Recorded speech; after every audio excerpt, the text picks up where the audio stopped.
네, 김미선입니다. 문재인 대통령의 파격적인 검찰 인사, 서울중앙지검장으로 임명한 윤석열 대전고검 검사 얘기부터 해보겠습니다. 자, 일단 청와대 인사 발표 모습부터 보고 가시겠습니다. 국민소통수석의 법무부와 검찰 인사 발표가 있겠습니다. 이번 인사를 통해 검찰의 주요 현안 사건 수사 및 공소 유지, 검찰 개혁 과제 이행에 한층 매진하고 최근 돈봉투 만찬 등으로 흐트러진 검찰 조직의 분위기를 쇄신할 것으로 기대합니다. 승진 인사, 서울중앙지검 검사장 윤석열.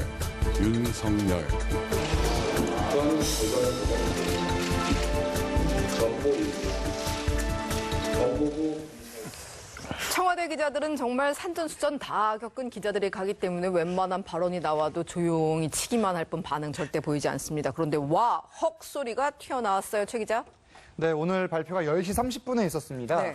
발표가 이제 알려지기 한 10분 전쯤에 오늘 이제 인사 발표를 할 것이다. 이제 수석이 직접 할 것이다라는 이야기가 나왔을 때 기자들이 이제 일제히 취재에 들어갔는데 예. 알려주지 않을 뿐 뭔가 파격적 인사가 나올 것이다라는 이야기가 이제 있었는데 네. 실제 오늘 영상을 보셨듯이 윤영찬 국민소통수석이 발표를 했는데 인선 배경에 대해서 먼저 설명을 합니다. 그리고 인사가 누구인지는 나중에 이야기를 했는데 승진 인사 서울중앙 검사장 윤석열이라고 밝히자 기재단 내에서 일제히 와라는 놀라움의 탄성이 터진 겁니다. 이는 이제 청와대뿐만이 아니라 인사 발표를 지켜보던 각 지방검찰청과 기자실도 마찬가지였고 뭐 언론사 다른 친구들한테 물어보니까 다른 언론사들도 마찬가지였다고 그래요? 하더라고요. 네. 윤 지검장이 연수원 23기입니다. 승진 대상인 연수원 22기에서 23기 이 사이에 포함되어 있긴 하지만 전임 이영렬 지검장이 연수원 18기였다는 점을 고려하면 무려 5기수가 내려간 파격 인사인 점은 맞습니다. 5기수요? 네, 윤 지검장이 이제 앞으로 진두지휘할 중앙지검이 전국 최대 검찰청 조직으로 대검 중수부가 사라진 다음에 특수부, 공안부, 형사부 이 모든 사건을 지휘를 하고 있는데 네. 차관급인 검사장으로 승진하면서 검찰 내 이른바 넘버 2로 이제 곧바로 가는 뭐 전례가 없는 일이 벌어진 겁니다. 청와대는 사실 이 같은 비판을 의식해서 중앙지검장을 기존의 고검장급에서 검사장급으로 하원시켰는데 2005년 고검장급으로 격상된 후 정치적 사건 수사에 있어서 임명권자 눈치를 본다는 비판이 계속되어 온 점을 고려했다는 설명이었습니다. 알겠습니다. 자, 관례를 깨부신 정말 이례적인 인사. 검찰을 조준했다는 것은 확실해 보이고요. 모든 언론 거의 한 목소리로 분석을 내놓고 있습니다. 바로 2마리 토끼를 노렸다는 겁니다. 그렇습니다. 윤영찬 수석이 이제 그 윤석열 지검장 임명 배경에 대해서 이렇게 설명을 했습니다. 뭐라고 했냐면, 자, 최근 돈봉투 만찬 논란으로 서울중앙지검장과 법무부 검찰국장이 감찰을 받고 사의를 표명함에 따라 업무 공백을 최소화하기 위해 우선적으로 실시했다. 네. 이번 인사를 통해 검찰의 주요 현안인 최순실 공소 유지에 한층 매진하고 최근 돈봉투 만찬에 흩어진 검찰 조직을 쇄신할 것으로 기대한다라고 얘기를 하면서 또 네. 현재 서울중앙지검의 최대 현안인 최순실 게이트 추가 수사 및 관련 사건 공소 유지를 할 적임자를 승진시켜 인사했다라고 얘기를 했습니다. 네. 이 말은 검찰 개혁과 또 최순실 국정농단 추가 수사라는 2마리 토끼를 그렇죠. 동시에 노린 것이고 이에 따라 윤석열 지검장 22일부터 서울중앙지검장 업무를 시작합니다. 예, 윤석열 신임 지검장 사실 자신도 최순실 수사를 마무리하면서 어느 정도 승진은 예상하고 있었다는 말이 건너 들려오기는 하는데 검찰의 꽃, 지금 보니 꽃 중에 꽃이네요. 이 서울중앙지검장이라니요. 자, 본인도 논란 인사 어떤 반응 보였을지 함께 보실까요? 갑자기 이렇게 좀 너무 벅찬 직책을 맡게 돼가지고 깊이 고민을 좀 해보겠습니다. 어떻게 할지 최선을 다하겠습니다.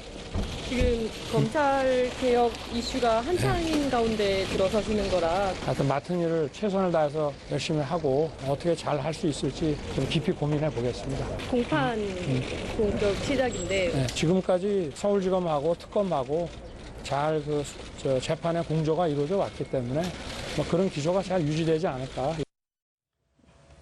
네. 윤석열 지검장 인사 두고요. 만화 주인공, 소설 주인공 얘기 같다는 말까지 나올 지경입니다. 왜냐하면 지난 정권에 정직을 받은 경력도 있고 또 오랜 시간 우여곡절을 겪은 스토리가 있단 말입니다. 맞아요. 굉장히 우여곡절이라는 표현이 맞을 것 같습니다. 부침이 심했는데요. 네. 윤 지검장, 대구지검 특수부장과 대검 중수부 1, 2과장, 서울중앙지검 특수 1부장 등을 거친 그야말로 특수통입니다. 지난 18대 대선 때 서울중앙지검 특수 1부장으로 이른바 국정원 댓글 사건 수사를 지휘를 했었습니다. 네. 수사팀은 서울중앙지검장에 대한 보고나 결재 없이 국정원 직원들을 체포하고 압수수색하는 등 당시 박근혜 정권하고 엄청나게 충돌을 했었습니다. 이때 일명 항명 파동으로 정직 1개월의 징계를 받고 경질이 됐었는데 검찰을 지키겠다면서 잔류를 했었습니다만 2014년 1월 수원지검 여주지청장에서 대구 고검검사로 좌천이 됐고요. 이후 대전고검 등 지방 근무를 전전하게 됩니다. 그러다가 이 최순실 게이트 수사 때 또 한 번의 변곡점을 맞습니다. 특별검사팀을 맡게 된 박영수 특검이 특검의 첫 인사로 바로 이 윤석열 검사를 수사팀장으로 임명한 겁니다.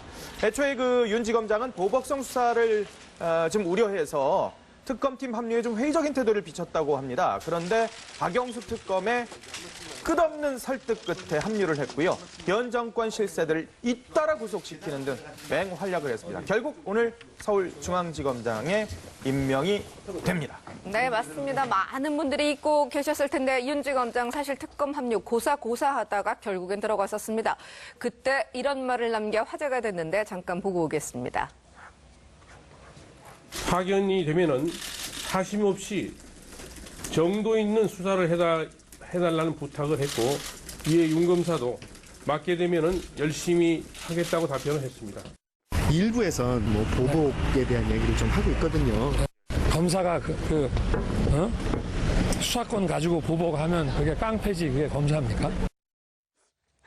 보복하면 깡패지 그게 검사냐 아주 강렬한 표현을 사용합니다. 개인적으로 보면 대구 고검에 있다가 그야말로 화려한 부활을 했다고 할 수 있을 텐데 대쪽 같은 스타일 때문에 이 인사를 두고 일부 검사 후배들은 고개 끄덕끄덕하고 있다고도 하는데 평이 진짜 어떻습니까?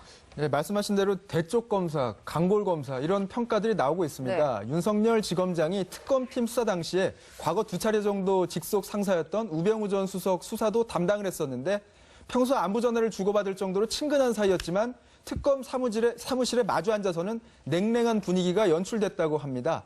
이명박 정부에선 BBK 특검팀으로 활동하기도 했고요. 삼성전자 이재용 부회장을 끝내 뇌물공여 등의 혐의로 구속시키는 집요함도 보여주기도 했습니다. 네. 이 부회장의 구속 전 피의자신문에는 직접 출석을 해서 삼성과 총수에 대한 첫 구속 사례를 만들어내기도 했고요. 그러면 성향적으로 진보 검사냐? 이런 이야기가 나올 수도 있는데 꼭 그렇다고 볼 수 없는 게 현 야당도 가차없이 수사를 했습니다. 김대중 정부 당시 서울지검 특수부 검사 시절 경찰청 정보국장을 수뢰 혐의로 구속하고 노무현 정부 때는 안희전 현 충남지사 그리고 대통령의 최측근이었던 강금호 회장 등 권력 실세도 구속을 시켰습니다. 또 서울대법대 재학 당시 5.18 광주민주화운동 유혈 진압에 대한 모의 재판에서 전두환 전 대통령에게 사형을 구형해 화제를 모으기도 했습니다. 네. 이분이 언론의 집중 조명을 받은 것은 국감장이었습니다. 국정원 댓글 수사 맡으면서 수사 압력에 대해 폭로했던 때부터였죠. 당시 국감장 모습 함께 보시겠습니다. 수사를 이렇게 앞으로 자꾸 치고 나가게 해줘야 되는데 이렇게 자꾸 뭔가를 따지고 물론 뭐 다 필요해서 하다고는 하지만 수사하는 사람들이 느끼기에 이게 좀 정당하고 합당하지 않고 좀 이게 좀 도가 지나쳤다라고 한다면 수사하는 사람들은 그런 것을 외압이라고 느낍니다. 그게 뭐 본질이 뭔지는 몰라도 어떤 하나의 느낌을 말하는 겁니다. 자, 취재를 하면서도 굉장히 만나보기 힘든 굉장히 좀 거친 스타일인 것 같은데 실제로 접해본 적 있습니까? 어때요? 네, 일단 윤석열 지검장은 지난 겨울 특검팀 수사 당시에 이제 양복 위에 두꺼운 점퍼를 입은 채 이제 사무실에 출근하는 모습을 많이 기억을 하실 겁니다. 언론에서도 많이 나왔었는데 저는 특수 1부장으로 있던 2013년 1월 처음 만났는데 말 그대로 강골 검사라는 느낌입니다. 시원시원하고 할 말은 하는 스타일입니다. 이제 기자들한테도 좀 자신의 마음을 숨길 법도 한데 일단 잘못된 부분에 대해서는 이야기를 하는 스타일이고 검찰 내에서도 수사력과 돌파력, 지휘 통솔력이 탁월하고 강단이 있는 검사로 알려져 있습니다. 인간적인 면모도 보였었는데 특검 도우미 장시호 씨를 따뜻하게 격려를 해서 화제가 됐었습니다. 그렇죠. 장시호 씨가 특검 조사를 이제 마쳤을 때, 제일 마지막 조사를 마쳤을 때 재판을 잘 받고 나중에 출소하게 되면 아들을 예쁘게 키우라면서 이번 사건으로 많은 것을 배웠을 테니까 교훈을 삼아서 잘 살라고 격려와 위로를 건넸는데 이때 장시호 씨가 이 말을 듣고 많이 울었다고 합니다. 이후 장시호 씨는 실제 윤석열 팀장 등 특검팀 관계자들에게 감사의 손편지를 써서 이제 화제가 되기도 했습니다. 정말 특이한 에피소드네요. 굉장히 강한 스타일인 것 같지만 사실은 애정이 가득한 스타일인 것 같습니다. 검찰 조직도 사랑합니다. 들어보시죠. 네, 대단히 사랑하고 있습니다. 사랑합니까? 네. 혹시 사람이 충성하는 건 아니에요? 저는 사람에 충성하지 않기 때문에 예. 제가 오늘도 이런 말씀을 드리는 겁니다. 이번 인사가 충격적이었던 게 바로 이 조직 체계가 뒤틀렸다, 좀 바뀌었다, 이겁니다. 정리해 주시죠. 예, 그 말씀하신 대로 일단 개혁을 하려면 제도를 바꾸거나 사람을 바꾸거나. 근데 이번에는 후자의 방점이 찍혀 있습니다. 그래요? 뭐 제도는 제도대로 나중에 바꾸겠죠. 근데 네. 이번에 인사 하나로 사람이 확 바뀔 여지도 있다. 이런 평가들이 나옵니다. 네. 검찰은 많은 분들이 아실 텐데요. 기스 문화, 서열 문화가 굉장히 중요시 되는데 이번엔 이게 파괴된 인사였다. 이런 평가들이 많습니다. 네. 문재인 대통령은 지난 2005년 고검장급으로 격상된 서울중앙지검장을 이번 인사를 통해 검사장급으로 환원을 시켰는데요. 수석 검사장급 자리에 검사장도 거치지 않은 윤 지검장을 임명을 해서 이른바 선배 기수들의 줄사표가 이어질 가능성도 일각에서 제기가 되고 있습니다. 예. 윤 검사장은 전임보다 5기수 후배인데 심지어 서울중앙지검에서 일선 수사를 지휘하는 1, 2, 3차장 모두 윤 지검장보다 선배이거나 동기입니다. 노승권 1차장이 21기, 이동열 3차장이 22기로 윤 지검장보다 선배고 네. 이동해 2차장은 동기입니다. 윤 지검장 인사를 기점으로 연수원 17기에서 22기, 고검장, 검사장급 인사들의 향후 행보도 관심인데 만약 줄사표가 이어질 경우 23기 이하 검사들이 연이어 검사장으로 임명되는 등 일대 변화가 일어날 수도 있다. 이런 평가들이 나옵니다. 우리 백 기자가 언급한 일부 인사들은 박 전 대통령 구속 과정에서 철저하게 수사를 했던 사람들도 있는데 그 사람들까지 줄사표를 내게 되는 겁니까? 자, 검찰 내부에서는 그래서 혁명이다. 이런 얘기까지 나온다고 합니다. 어떻습니까? 검찰 그야말로 충격과 공포라고 할 수밖에 없습니다. 작전명입니까? 예. 다들 할 말을 잃은 분위기다라고 표현하겠는데요. 사상 초유의 파격이라는 말 외에 표현할 방법이 없다라고 전하기도 했고요. 전직 검사부는 사견을 전제로 이런 얘기를 저한테 했는데 네. 검찰 조직을 위해서는 윤석열 지검장이 이 자리를 거절했어야 되는 게 아니냐라는 얘기도 하기도 했었습니다. 그 정도예요? 예, 법조계 한 관계자 이런 얘기합니다. 기수와 서열 문화를 중시하는 검찰 조직 특성상 이 정도의 쓰나미급 인사 태풍에 맞서서 자리를 지킬 수 있는 검사들이 과연 몇이나 되겠느냐라고 반문도 했고요. 이미 법무부와 검찰 수뇌부는 공백 상태입니다. 법무부 장관과 검찰총장 공석에 이어서 장관 대행을 맡아왔었던 이창재 법무차관도 오늘 오전에 사의를 표명했습니다. 야당을 중심으로 해서요. 윤석열 지검장 임명 절차에 대한 문제에 대한 지적이 나오고 있기도 합니다. 검사장도 안 거친 인사인데 고검장급 자리를 검사장급으로 낮춰서 그것도 청와대가 직접 인선한 것은 일부 문제가 있는 것 아니냐라는 지적입니다. 특히 그 문재인 대통령은 검찰 독립을 강조해왔고요. 네. 그리고 또 법무부와 검찰 수뇌부가 공석인 특수한 상황이긴 하지만 책임 총리는 물론이고 책임 장관을 통해서 인사권을 장관에게 주겠다고 약속을 해왔었는데 이 검사장 인선까지 청와대에서 직접 하는 건 앞뒤가 안 맞는다라고 얘기를 하는 겁니다. 여기에다가 조국 민정수석은 수사지휘 안 한다고 했는데 문재인 대통령이 세월호나 정윤회 문건 등에 대한 재조사를 지시하는 등 수사지휘 논란이 또 불거지기도 했었거든요. 그렇죠. 야당은 그래서 검찰 독립이 아닌 검찰 장악이 아니냐는 시각을 제시하기도 했는데 하하. 이에 대해서 청와대는 이창재 법무차관이 그만두기 전에 지검장 인사 등을 협의했다라고 해명을 했습니다. 그게 조금 전에 나온 얘기죠? 그렇습니다. 예. 다만 청와대 스스로도 이게 재청이냐라는 기자의 질문에 재청이라고 표현하기에는 어폐가 있다라고 인정을 했습니다. 그럼 지금 뭐죠 이게 지금? 예. 예, 법조계에서 이제 나오는 얘기는 예. 사실 이제 법무부 인사위원회를 통해서 검사장 이제 후보들을 정하거든요. 네. 근데 이런 절차가 지금 사실은 없는 걸로 보여요. 네. 청와대에서 뭐 명확한 설명은 없는데 그렇다면 청와대가 뭐 법적으로 약간 뭐 문제를 일으키면서 인선을 한 것이냐에 네. 대해서는 또 검찰청법 6조를 보면은 검사의 직급에 대해서 검찰총장과 검사 두 직급밖에 없습니다. 그렇기 때문에 아하. 사실 검사에 대해서는 대통령이 임명권이 있기 때문에 그대로 임명을 한 것 아니냐. 하지만 그동안의 절차와는 다르기 때문에 문제가 될 소지가 있다. 뭐 이런 양쪽 의견이 다 부딪히는 상황입니다. 그 인선의 주인공도 과정도 그 인물도 모두 다 파격이기 때문에 우리가 잊고 있었던 것이 있습니다. 박균택 법무부 검찰국장 인사도 나왔단 말이죠. 그렇습니다. 그 호남 출신 검찰국장이 드디어 탄생을 해서 9년 만인데요. 문 대통령은 이제 윤석열 지검장과 함께 광주 출신의 박균택 법무부 검찰국장을 임명을 했습니다. 청와대 관계자에 따르면 역대 법무부 검찰국장 중 광주 출신을 임명한 사례가 2006년 문성우 검찰국장이 마지막이었다고 얘기를 하면서요. 예. 이명박 박근혜 정부 9년간 법무부 검찰국장의 호남 출신이 임명된 적은 없다고 얘기를 아하. 했습니다. 그래서 네. 앞서 그 윤석열 신임 지검장과 함께 국정원 대선 개입 사건을 수사하다가 수뇌부와 마찰을 빚고 이제 징계까지 당했던 예. 박영철 전 부장검사가 반부패 비서관에 발탁이 되지 않았습니까? 그래서 그렇죠. 어떻게 보면 역전의 용사들이 다시 한번 뭉쳐서 네. 검찰 개혁에 앞장설 것으로 보여집니다. 댓글 수사를 했던 역전의 용사들 말씀하시는 거죠? 알겠습니다. 자, 오늘 이렇게 화려한 승진 인사도 있었지만 좌천 인사도 있었습니다. 그 내용 들어보시죠. 부산고검 차장검사 이영렬 현 서울중앙지검 검사장, 대구고검 차장검사 안태근 현 법무부 검찰국장 이상입니다. 다른 뭐 수사로 전환되거나 아니면 이렇게 바뀌는 건가요? 어떻게 되는 건가요? 그거는 현재 감찰이 일단 진행이 되고 있으니까 감찰 진행 상황은 지켜봐야 되겠죠. 그러니까 이미 사표가 수리되고 전직인데도 감찰이 가능합니까? 사표가 수리된 적은 없죠. 두 분에 대해서는 전보가 됐지 사표를 수리한 적이 없습니다. 예.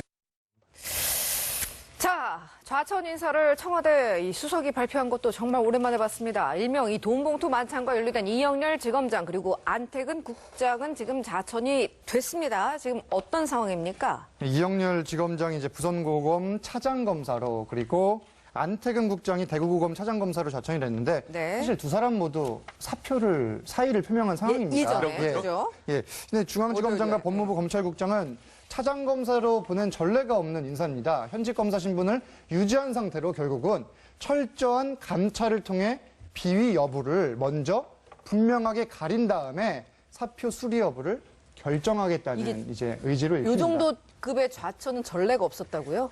그렇죠. 계속 설명해 주시죠. 예. 네, 그리고 이제 오늘 오전에는 법무부 대검 합동감찰반이 예. 돈봉투회동 참석자 전원에게 경위서 제출을 요구했습니다. 그 명단이 어떤 사람들이냐? 이영렬 지검장을 포함해서 이제 박근혜 최순실 게이트 검찰 특수본 소속 간부 검사 7명과 안태근 검찰국장을 비롯해 검찰국 간부 검사 3명 등입니다.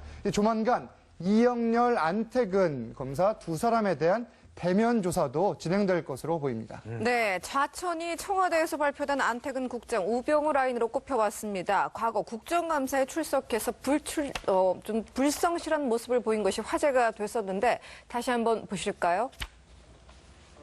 민정수석실과 뭐 업무 연락을 하거나 보고한 적 있습니까? 어떠한 검찰 수사의 그러니까 보고하시냐고요? 중립성과 관련된 어떠한 의사교류가 없습니다. 보고 안 하세요? 없습니다. 좋습니다. 그러면 장관, 국장, 차관이 안 하시더라도 과장 혹은 실무검사들끼리 이거 가지고 커뮤니케이션 안 한다라고 단정할 수 있습니까? 네. 어떻게 단정하시죠? 어떻게 단정할지는 모르겠지만 단정합니다. 그런 일 없습니다.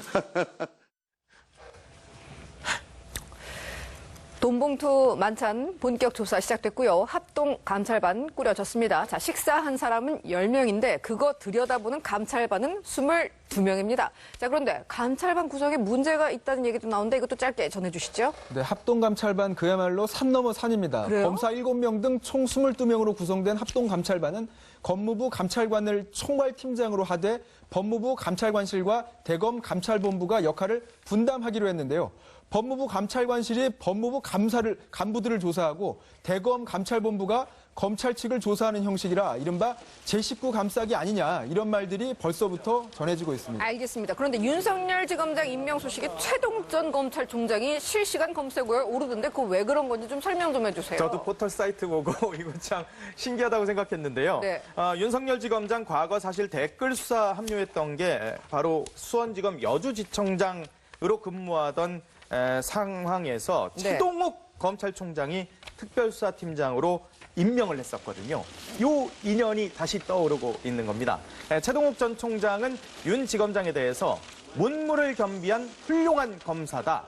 치밀하고 해박한 법률 이론가이자 자기 헌신적 용기를 가진 예리한 칼잡이라고 칭찬을 하기도 했었습니다. 하지만 이후에 최동욱 총장은 혼외자 의혹으로 사퇴를 했고요.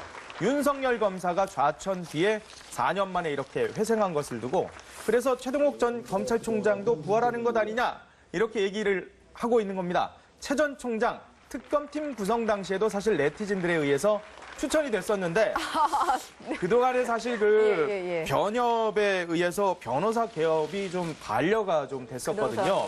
그런데 이달 초에 변호사 개업 신고가 수리됐습니다. 그래서 지금은 변호사 활동을 하고 있습니다. 이분의 활동도 기대를 해봐야 될 것 같군요. 그리고 오늘 또 한 명의 인사 발표가 있었습니다. 헌재 소장 인선을 문 대통령이 직접 발표를 했단 말입니다. 그렇습니다. 이낙연 국무총리 후보자에 이어서 두 번째 이제 문 대통령이 직접 발표를 했는데 네네. 이정미 재판관이 퇴임하면서 권한대행이 된 김희수 이제 권한대행을 신임 헌재소장으로 지명한 겁니다. 김희수 지명자는 전북 정읍 출신으로 이제 서울대 법대를 졸업한 사법연수원 국입니다.